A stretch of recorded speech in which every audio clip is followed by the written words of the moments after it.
वहिनी काय झालं? का बरं रडताय? दादा काही बोलला का? हा मम्मी त्याला समजवते. अहो वहिनी एवढं टेन्शन नका घेत जाऊ, हे पण तुमचंच घर आहे ना. काय झालं? भाजीत मीठ जास्त झालं? अहो काही नाही, मी सांगते मी भाजी केली असं. अहो वहिनी एकट्या काय किचन मध्ये काम करता? अहो मला आवाज द्यायचा, मी तुम्हाला मदत करू लागली असती ना.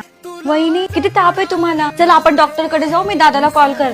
दादा ऐक, बाहेर चालला ना? अरे वहिनीला पण घेऊन जा ना, घरात बोर होऊन गेले असेल बिचारी. तुम्ही थकल्या असाल, तुम्ही इथं बसा, आपल्या दोघींना मस्त चहा करते, आपण दोघी चहा पिता पिता गप्पा करू. हे घ्या, माहेर इथं चाललाय तुम्ही, पण लवकर या. अहो मला नाही करमत तुमच्याशिवाय, लवकर या प्लीज. आज आपण मूवी बघायला जायचं. अहो आईचं टेन्शन कशाला घेताय, मी आहे ना. तुमचा स्वभाव ना खूप छान आहे, पण घरात आईची आणि दादाची काही गोष्ट आवडली नाही ना, मला सांगत जा. तुमची बेस्ट फ्रेंड काय कामाची, मी आहे ना तुमची काळजी घ्यायला. तुम्ही कोणता सोप युज करता? कोजी केअरचा सॅफ्रॉन सोप युज करत जा ना, हा बेस्ट स्किन लाइटनिंग सोप आहे. यात kojic acid, vitamin E, vitamin C आहे, ज्यामुळे त्वचा हायड्रेट आणि सॉफ्टर राहतेच आणि डार्क स्पॉट, हायपर पिगमेंटेशन पण गायब होतात. तुम्ही माझ्या बेस्ट फ्रेंड आहे ना, सांगा ना मग काय झालं. मी पण तुम्हाला माझे सिक्रेट शेअर करते ना. जाऊ द्या आता सर्व सोडा, थोडं हसून दाखव. असं हसल्या की मस्त वाटतं. आता 2 घास खाऊन घ्या बरं. तुझे सारे उन्हाळे हिवाळे पावसाळे मी सोबत हात काय